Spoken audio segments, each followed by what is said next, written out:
Hello दोस्तों, welcome to the financial tips academy. आज हम लोग डिस्कस करेंगे बॉलिंजर बैंड के इंपॉर्टेंट कॉन्सेप्ट के बारे में और उसको समझेंगे कब आपको ट्रेड इनिशिएट करना है और कब आपको ट्रेड से एग्जिट करना है। इसका हम लोग यहाँ पे स्कैनर भी बनाएंगे और स्कैनर का कैसे यूज़ करते हैं उसको भी डिस्कस करेंगे। तो चलिए शुरू करते हैं अपने इस वीडियो को। आगे बढ़ने से पहले अगर आप मेरे चैनल पे पहली बार आए तो सब्सक्राइब करें और बेल आइकन प्रेस करें ताकि लेटेस्ट वीडियो का नोटिफिकेशन आपको मिलता रहे। देन चलिए यहाँ पे हम लोग शुरू कर लेते हैं और यहाँ पे सबसे पहले हम लोग कुछ इम्पोर्टेंट थ्योरेटिकल पोर्शन को पहले कवर कर लेते हैं ताकि आपको यहाँ पे हर एक कॉन्सेप्ट क्लियर हो जाए।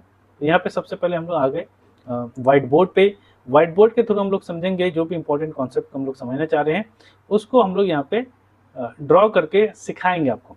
ओके, तो पहले कुछ इंपॉर्टेंट कॉन्सेप्ट है जिसको आपको समझना है। नंबर 1 ये है कि आप आज जो हम लोग यूज़ करने वाले हैं वो है यहाँ पे बॉलिंजर बैंड का कॉन्सेप्ट। ठीक है, जिसको हम लोग मल्टीपल टाइम फ्रेम में हम लोग यूज़ करते हैं। ठीक है, तो कॉन्सेप्ट जो यूज़ करेंगे दैट इज बॉलिंजर बैंड का। ओके, दूसरा है कि यहाँ पे टाइम फ्रेम कौन सा यूज़ करेंगे। टाइम फ्रेम बहुत इंपॉर्टेंट है, बहुत लोगों को इसमें बहुत ही कन्फ्यूज़न है कि टाइम फ्रेम हम लोग कौन सा यूज़ करें। तो टाइम फ्रेम अलग अलग ट्रेडिंग सिस्टम के लिए हम लोग अलग अलग टाइम फ्रेम यूज़ करते हैं। फॉर एग्जांपल यहाँ पे अगर हम बात करें इंट्रा डे ट्रेडिंग अगर आप करना चाहते हैं, डे ट्रेडर अगर आप हैं, इंट्रा डे ट्रेडर, वो क्या करेंगे 10 to 15 मिनट का टाइम फ्रेम यूज़ करेंगे ट्रेड को इनिशिएट करने के लिए। ठीक है, ट्रेड को इनिशिएट करने के लिए आप 10 से 15 मिनट का टाइम फ्रेम यूज़ करेंगे और जो एनालिसिस करेंगे वो आवरली या डेली टाइम फ्रेम पे करेंगे। ठीक है, तो एनालिसिस करेंगे आवरली या डेली टाइम फ्रेम में। इसको एक अलग से पेज में बता देते हैं ताकि आपको ये क्लियर कॉन्सेप्ट हो जाए। ठीक है, तो इनिशिएट जो करेंगे हम लोग ऐसे समझ लीजिए, एक इनिशिएट करेंगे और दूसरा एनालिसिस करेंगे। ठीक है, तो ट्रेड जो इनिशिएट करेंगे, फॉर एग्जांपल अगर आप इंट्रा डे ट्रेडर हैं, ओके, इंट्रा डे ट्रेडर हैं, तो यहाँ पे आपको 10 से 15 मिनट टाइम फ्रेम पे ट्रेड को इनिशिएट करना है और एनालिसिस करना है तो वो आवरली टाइम फ्रेम पे और या फिर डेली टाइम फ्रेम पे। ओके, ये आपका एनालिसिस का मेथड होगा। अगर आप बीटीएसटी करना चाह रहे हैं तो यहाँ पे आपको इनिशिएट करना है आवरली टाइम फ्रेम पे, ओके, और एनालिसिस करना है डेली टाइम फ्रेम पे या फिर कभी कभी वीकली टाइम फ्रेम पे ही हम लोग चेक करते हैं। ओके, सिमिलरली स्विंग ट्रेडिंग आप करना चाह रहे हैं, कहीं कहीं पे हम लोग 4 आवर का भी देख लेते हैं, 4 our and daily time frame पे इनिशिएट करते हैं और यहाँ पे जो एनालिसिस करते हैं वो हम लोग हायर, इससे जब भी इससे एनालिसिस करें इससे हायर टाइम फ्रेम पे करेंगे। Okay, similarly positional time frame के लिए जब किसी ट्रेड को आपको होल्ड करना है तो यहाँ पे जो इनिशिएट करेंगे डेली पे या वीकली पे और एनालिसिस करेंगे वीकली टाइम फ्रेम पे या मंथली टाइम फ्रेम पे। ओके, अब इन्वेस्टमेंट की बात आ जाती है।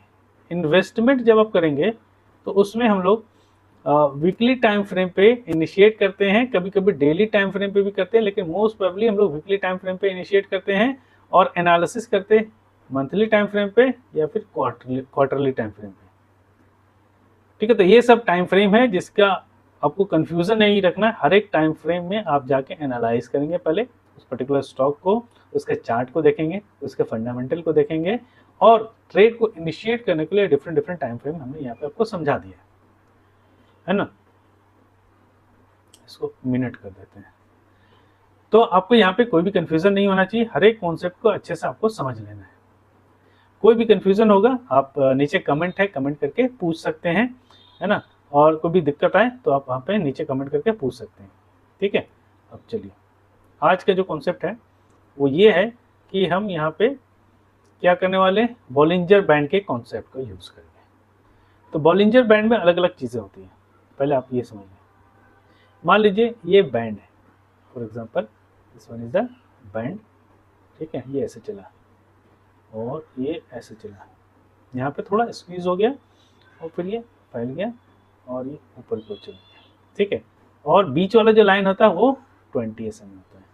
क्या होता है ये 20 SMA, सिंपल मूविंग एवरेज होता है, ठीक है। This one is the 20 SMA, this is the upper Bollinger band, you भी इसको बोल दीजिए, and this was the lower Bollinger band. Bollinger band का जो पार्ट है वो एल बी इसको बोल दीजिए, ठीक है, L B lower Bollinger band. Okay, तो ये अच्छा खासा सपोर्ट एंड रेजिस्टेंस का काम करता है। जो अपर जो बैंड है वो डायनामिक रेजिस्टेंस की तरह वर्क करेगा, डीआर जिसको शॉर्ट फॉर्म में हम लोग बोलते हैं, और लोअर जो पार्ट है वो डायनामिक सपोर्ट की तरह वर्क करता है।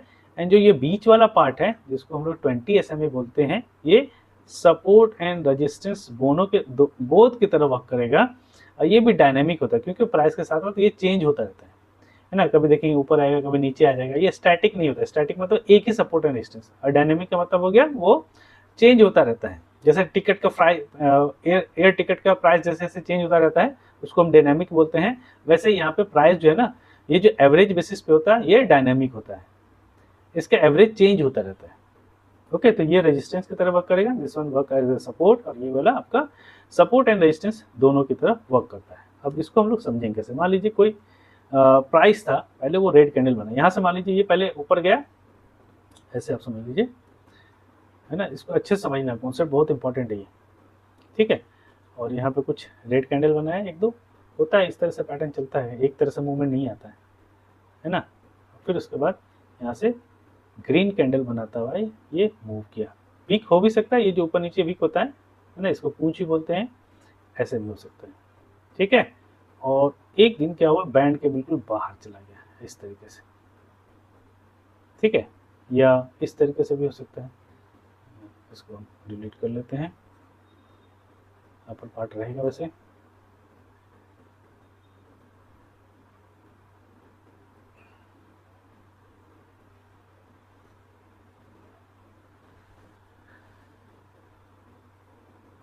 इस तरीके से मान लीजिए कैंडल ये बाहर चला गया और ऐसा बना दिया, ग्रेवस्टोन डोजी भी बोलते हैं इसको।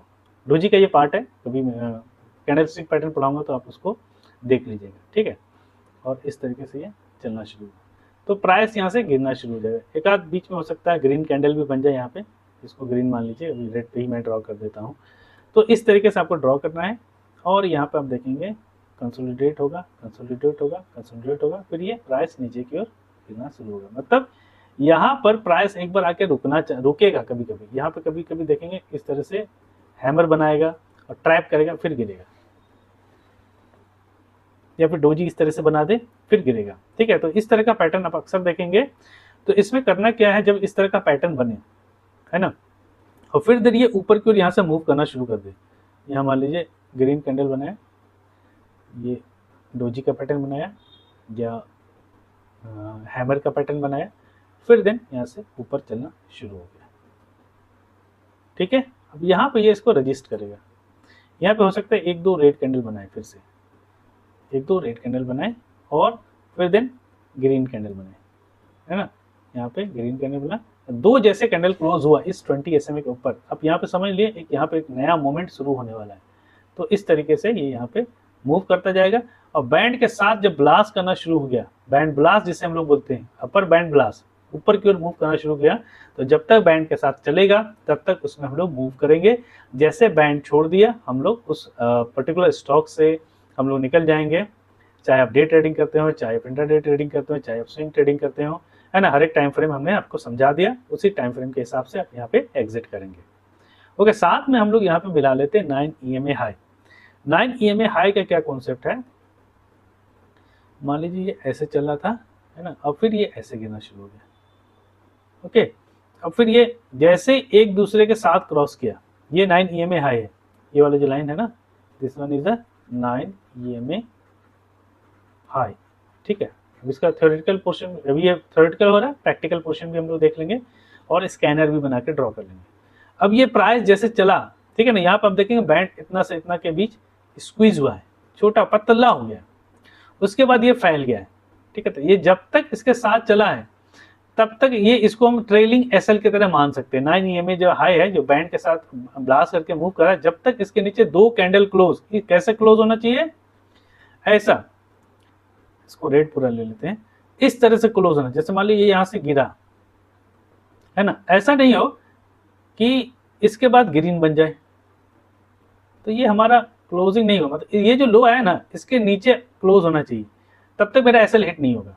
2 कैंडल क्लोज होना चाहिए, ठीक है। तो यहाँ पर आप देखेंगे फिर से दोबारा इधर बना के फिर ऊपर आ जाएगा, तो इससे निकलना नहीं है, ठीक है। कई कई स्टॉक्स में होता है, यहाँ पे फिर रेड बना देगा और फिर ये ग्रीन बना के मूव करना शुरू कर देगा, ठीक है। कई बार ट्रैप करता है, ये हो सकता है वीकली टाइम फ्रेम हो। डेली टाइम फ्रेम पे कहीं कहीं स्टॉक्स में आपका सेल आ जाए, किसी स्टॉक्स में आप पोजिशनल ट्रेड कर रहे हैं या इन्वेस्टमेंट कर रहे हैं, तो हो सकता है कि मंथली या वीकली टाइम फ्रेम पे सेल नहीं आया हो, लेकिन डेली टाइम फ्रेम पे सेल आ गया हो। तो आपको ये देखना है कि आप कौन से टाइम फ्रेम देख के आए हो।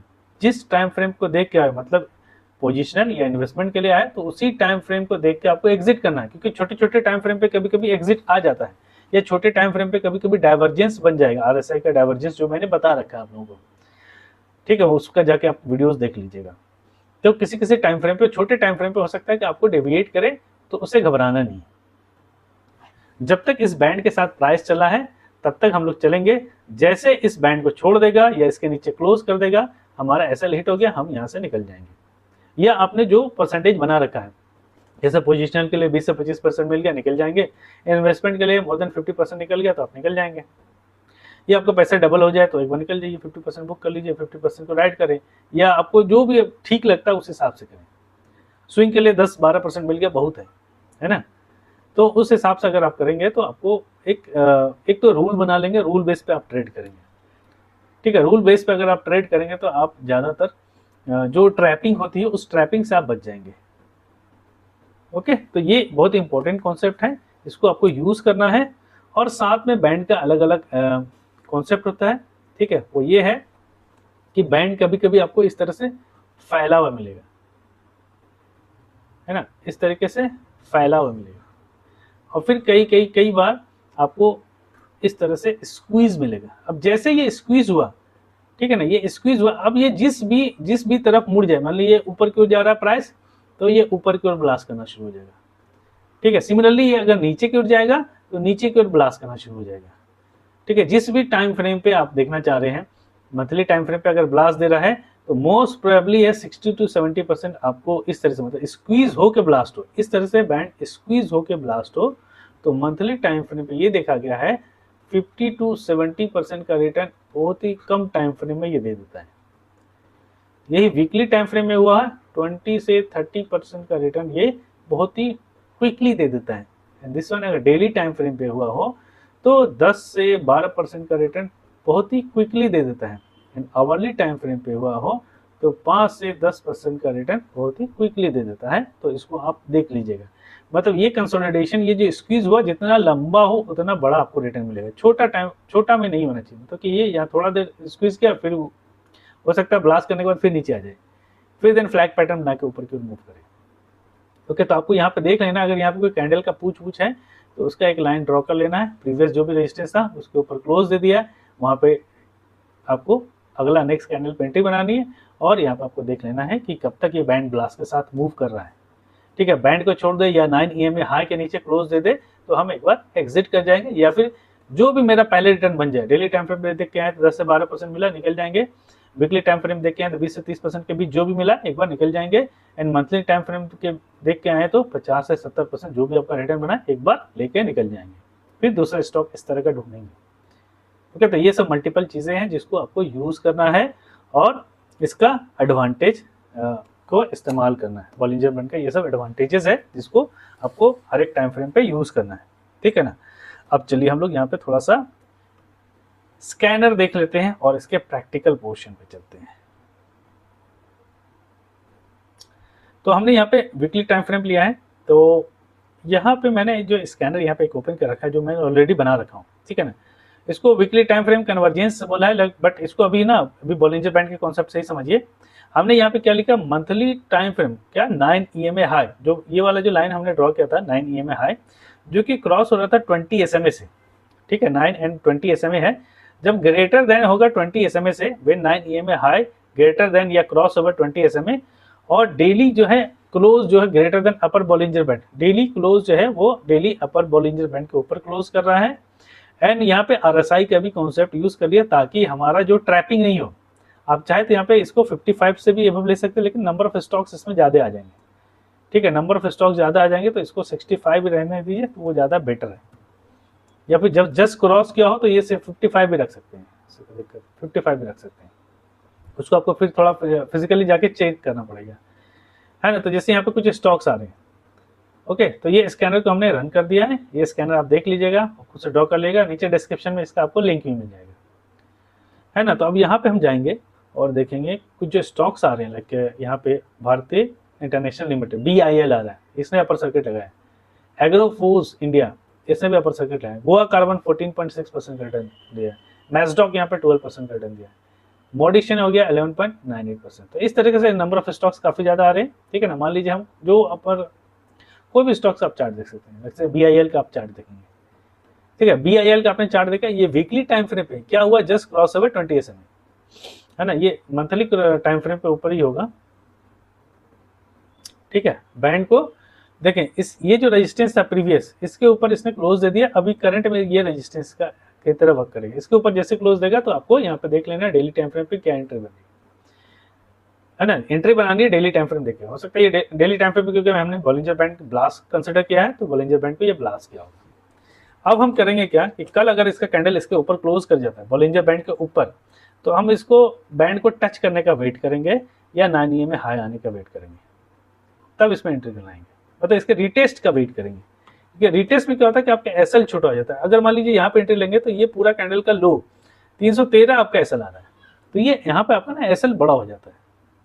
तो स्टॉप लॉस छोटा रखने के लिए आपको क्या करना रहता है कि इस कैंडल के रिटेस्ट का हम वेट करेंगे, ये रिटेस्ट करेंगे, इसको अपने वॉच लिस्ट में डाल दिया, रिटेस्ट करेगा, है ना, 9 EMA हाई या 20 SMA के आसपास आके फिर जहां से वापस चलेगा, तब इसमें हम एंट्री बनाएंगे, ओके, इसको अपने वॉच लिस्ट में डाल देंगे। फिर देन सिमिलरली एग्रोफोर्स का चार्ट देखेंगे, एग्रोफोर्स का भी उसी तरह से बन रहा है, ये फ्लैग पैटर्न बना रहा है, इसमें डिफरेंट पैटर्न बनाते हैं, डेली टाइम फ्रेम पे ये फ्लैग पैटर्न बना रहा है, ओपन लो भी आज इसने बनाया था, जो ओपन प्राइस था वही उसका लो था 40.880 एंड 40.85, मतलब 0.05 पैसे का फर्क है, उससे कोई फर्क नहीं पड़ता है। एंड देन उसके बाद यहाँ पे वीकली टाइम फ्रेम पे भी इसने लगभग अच्छा खासा पैटर्न बनाया है ना। इसके ये जो यहाँ पे रेजिस्टेंस था इसके ऊपर चला गया, तो इसको भी हम लोग डेली टाइम फ्रेम पे जाकर के इसमें एंट्री देखेंगे, ठीक है, कल कहाँ इसका कैंडल बनता है, उसके बाद फिर यहाँ पे देख लेंगे, या तो रिटेस्ट करें दोबारा से 9 EMA हाई या 20 SMA के आसपास आए तब लेंगे, है ना, या फिर इसके ऊपर एक बार क्लोज दे दे, ओके। तो और उसके बाद देखें गोवा कार्बन का भी चार्ट अच्छा बन रहा है ना, इसने भी आपका हमको लगता है 80H को क्रॉस किया है, ऑल टाइम हाई को इसने क्रॉस कर दिया है। और मंथली टाइम फ्रेम पे देखते हैं कहीं इसका प्रीवियस कहीं रेजिस्टेंस हो, हाँ है यहाँ पे, ये भी है यहाँ पे, लेकिन बट अभी जो रेसेंट वाले जो हाई था उसके ऊपर क्लोज दे दिया, तो मोस्ट चांसेस है इसके एक यहाँ पर 1000 के आसपास ही जाए, फिर दूसरा जो रेजिस्टेंस है वो 1226 है। तो पहला अभी रेसेंट वाले लेंगे, 1075 का टारगेट रखेंगे, और डेली टाइम फ्रेम पे, ठीक है, डेली टाइम फ्रेम पे देखेंगे कि इसको एक बार या तो इस लाइन के ऊपर आए 930 के आसपास, या ये इसके ये बैंड को टच करे, तब हम इसमें एंट्री बनाएंगे, ठीक है ना। जब भी लेना है 2 लॉट में लेना है, मतलब 20,000 इन्वेस्ट करना तो 10,000 एक बार यहाँ पे कर लेंगे, और दोबारा रिटेस्ट करेगा तो 10,000 एक बार यहाँ पे कर लेंगे, ठीक है। तो इस तरीके से आपको इन्वेस्टमेंट करना है या ट्रेड लेना है, और कैसे कैसे आपको ट्रेड लेना वो भी मैं सिखा दे रहा हूँ। हमेशा एक बार में सारा पैसा नहीं लगाना है, थोड़ा थोड़ा करके लगाना है, 2 इंस्टॉलमेंट लगाएंगे या 3 बार में लगाएंगे, है ना। तो इसमें इसका भी चार्ट अच्छा बन रहा है मैसडॉक का, इसने काफ़ी दिनों तक कंसोलिडेट किया, उसके बाद रिकॉर्ड दिया ये यहाँ पे, है ना, और बैंड को देखें स्क्वीज कर रहे हैं वीकली टाइम फ्रेम पे, काफ़ी दिनों तक यहाँ रहा, फिर ऊपर गया, फिर गिरा, फिर यहाँ से यहाँ पे ये ब्रेकआउट दे रहा है। तो इसका भी चार्ट अच्छा बन रहा है, इसमें भी आप डेली टाइम फ्रेम पे देख के इसी तरीके से एंट्री बना सकते हैं।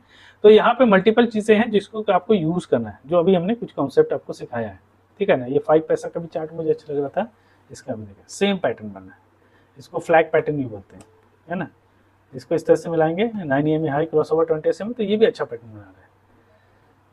इसको भी डेली टाइम फ्रेम पे देख के आप एनालाइज करेंगे और उसी तरीके से एंट्री बनाएंगे, ओके। ये बहुत अच्छा पैटर्न बना रहा है, इसको भी अपने वॉचेस में रखिएगा।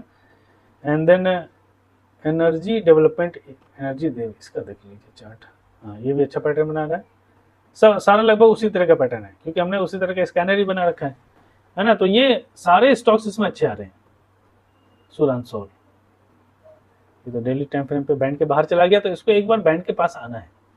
बैंड के पास आने के हम वेट करेंगे। और कहीं आपको लिक्विडिटी का इशू होता है, तो अगर मान लीजिए उसका मार्केट कैप क्या भैया अपर लोअर बैंड मतलब अपर सर्किट या लोअर सर्किट वाला स्टॉक है, उसका एक बार अवॉइड कर दीजिए। जिसमें लिक्विडिटी अच्छा खासा रहता हो वैसे स्टॉक्स को हम सेलेक्ट करेंगे। तो एक चीज और यहाँ पे आप जो ऐड कर सकते हैं, वॉल्यूम जो ना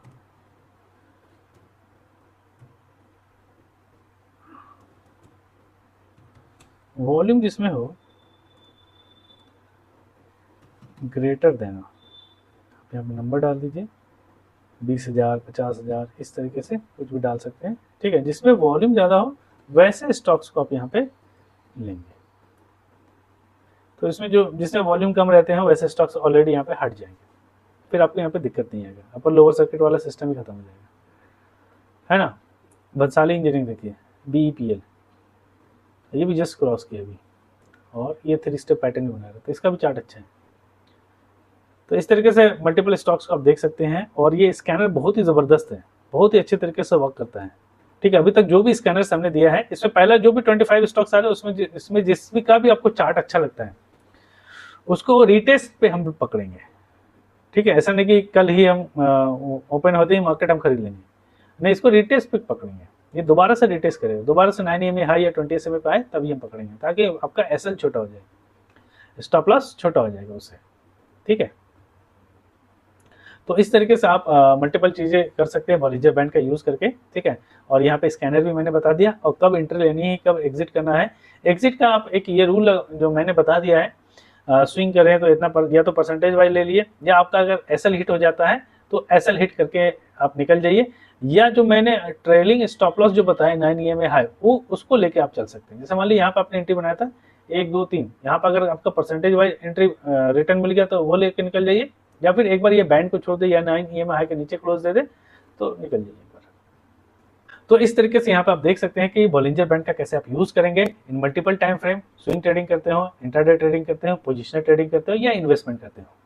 अलग अलग टाइम फ्रेम में अलग अलग चीजें आप कर सकते हैं बॉलिंजर बैंड का यूज करके। साथ में आप इसमें RSI स्ट्रेंथ भी यूज कर सकते हैं, और कैंडल स्टिक पैटर्न का डिफरेंट पैटर्न यूज कर सकते हैं, ओके।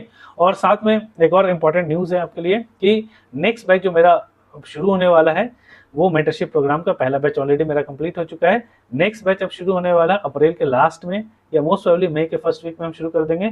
जो भी मेंटरशिप प्रोग्राम ज्वाइन करना चाहते हैं, सीखना चाहते हैं मार्केट को, और सीख के पैसे कमाना चाहते हैं, ठीक है, तो आप मेंटरशिप प्रोग्राम को ज्वाइन कर सकते हैं। नीचे डिस्क्रिप्शन में आपको लिंक मिल जाएगा, व्हाट्सएप नंबर मिल जाएगा, उसके थ्रू आप मेंटरशिप प्रोग्राम ज्वाइन कर सकते हैं, ठीक है। और सीख सकते हैं कैसे मार्केट को सीख के आप पैसा कमा सकते हैं इन पार्ट टाइम, ठीक है। पार्ट टाइम में आप कैसे कैसे इसको लर्न करके सीखते हैं और पैसा कमा सकते हैं कंसिस्टेंटली। तो चलिए आज के लिए इतना ही, मिलते हैं अपने नेक्स्ट वीडियो में। Thanks for watching financial tips.